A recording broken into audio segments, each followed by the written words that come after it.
अस्सलाम वालेकुम। आइए आज जो लेटेस्ट हिंदुस्तान और चाइना के दरमियान है वो आपसे शेयर करते हैं। पिछले चंद दिनों में क्या हो रहा है पहले वो सुन लीजिए। हिंदुस्तान की अपनी फौज जो अरसा दराज से कश्मीर में बैठी थी वो इस काबिल ही नहीं थी कि पहाड़ों के ऊपर, ऊंचे हिमालय के पहाड़ों के ऊपर 14-15 हजार फुट की बुलंदी पे जाके जंग लड़ सके। उनको सिर्फ और सिर्फ सिविलियंस को निशाना बनाना आता।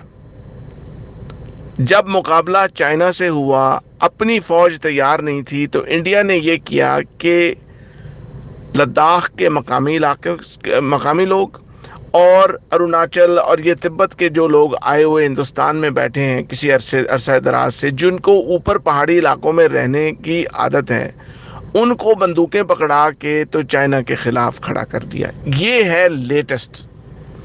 अब इसका रिजल्ट क्या निकलेगा वो आप खुद सियाने हैं, आप अंदाज़ा लगा सकते हैं। एक तरफ चाइना की फ़ौज है जो ट्रेनिंग के एतबार से, असलहे के एतबार से और रसद के एतबार से, तीनों लिहाज से खुद कफील है, इसलिए कि उन्होंने इस जंग की तैयारी की है कई सालों से।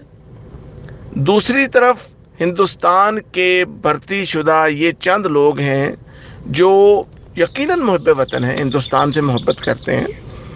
उस इलाके के लोग जिनको पहाड़ों पे रहने की आदत है, उनको बंदूकें थमा के चाइनीज़ के ख़िलाफ़ खड़ा किया है इंडिया ने। उनके पास हिम्मत हौसला हो सकता है लेकिन जदीद असलहा नहीं है। वो हिंदुस्तान की अपनी फ़ौज के पास भी नहीं है, क्योंकि हिंदुस्तान ने जितनी परचेजिंग की है पिछले कई 30 सालों से, वो सिर्फ और सिर्फ कश्मीरियों को मार गिराने के लिए की है। यानी कि जो वो रबर बुलेट्स हैं, जो पैलेट्स हैं, जो गियर यानी कि राइट गियर जिसे कहते हैं, कि जो बख्तरबंद गाड़ियां खरीदी हैं, ये इंडिया ने किया है पिछले 30 साल से। चाइना से लड़ने की इंडिया ने कभी तैयारी ही नहीं की, और चाइना से लड़ना हिंदुस्तान की औकात में ही नहीं है। कहते हैं कि दुश्मन को अंडर एस्टिमेट नहीं करना चाहिए, लेकिन अल्लाह की ज़ात को तो बिल्कुल अंडर एस्टिमेट नहीं करना चाहिए। जब आप जुल्म का रास्ता पकड़ते हैं, अल्लाह की ज़ात आपको खोखला कर देती है। ये है वो हिकमत की बात जो इस वीडियो से इंशाअल्लाह आप लेके जाएं और पल्ले बांध लें इसको।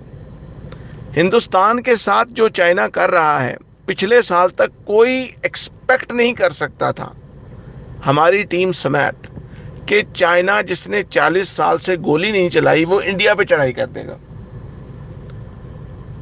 लेकिन होता वही है जो अल्लाह की ज़ात चाहती है। और ये पकड़ क्यों आई? जो कश्मीरियों के साथ किया। चाइना तो एक बहाना बन गया। ये बात आपने पहले भी हमसे सुनी है और आइंदा भी सुनते रहेंगे। आइए वापस मुद्दा पे चलते हैं। लेटेस्ट ये है कि हिंदुस्तान जो भी चाल चलता है उसको चाइना काउंटर करता है। चाइना की तैयारी भी है, चाइना सीरियस हो के वहाँ आया है। तैयारी, रसद और असलहे समेत। तो हुआ ये कि इन्होंने, जब ये लोग जो तिब्बत के और लद्दाख के लोगों को पकड़ के बंदूकें दे के जब इन्होंने ऊंची पहाड़ियों पे भेजा, फौज खुद पीछे रही, तो दूसरी साइड से इट अपीयर्स, लगता ये है कि दो काम हुए। एक तो ये कि शायद स्नाइपर्स ने उधर से, जो भी वो भी अपनी चोटियों पे बैठे हैं चाइनीज़ जो हैं, उन्होंने कुछ लोगों को मार गिराया इनके।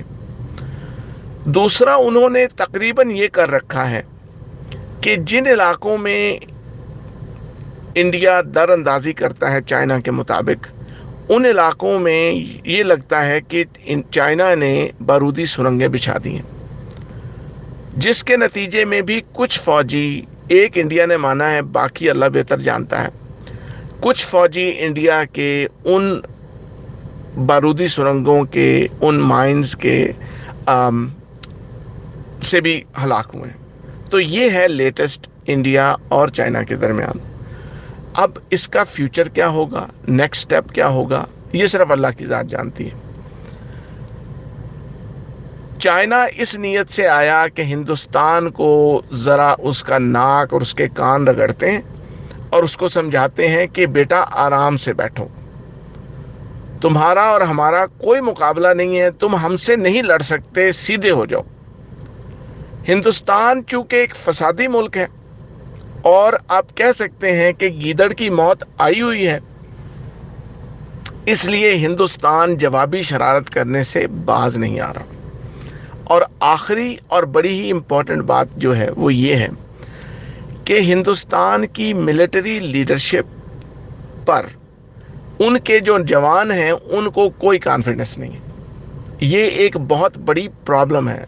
डिसीजन ये एक, यानी कि जो हिंदुस्तान का जवान फौजी है वो बहादुरी दिखाना चाहता है, उसको बॉलीवुड फिल्मों ने ये बता रखा है कि चाइना तो कुछ भी नहीं है, हम तो जब चाहें इनको उड़ा देंगे। क्योंकि आज का इंडिया 1962 के इंडिया से बहुत ज़्यादा पावरफुल है। आपको याद हो शायद कि 1962 में, या आपको इल्म हो कि 1962 में हिंदुस्तान को शिकस्त फाश हुई थी, लेकिन टाइगर जिंदा है जैसी मूवीज़ ने हिंदुस्तानी पब्लिक को ये बता रखा है कि नहीं नहीं, अब हम बहुत ताकतवर हैं और 2020 का इंडिया वो नहीं है जो 1962 का इंडिया।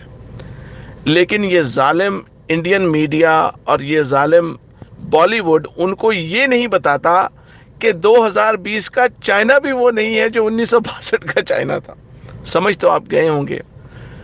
चलते चलते गीदड़ की मौत आई हुई है, और बावजूद इसके कि चाइना चाहता है कि हिंदुस्तान सीधा होके आराम से बैठ जाए, हिंदुस्तान बिल्कुल सीधा होके आराम से नहीं बैठ रहा। आप देखते जाएं यहाँ होता क्या है। सुनने का बहुत शुक्रिया। अल्लाह हाफिज।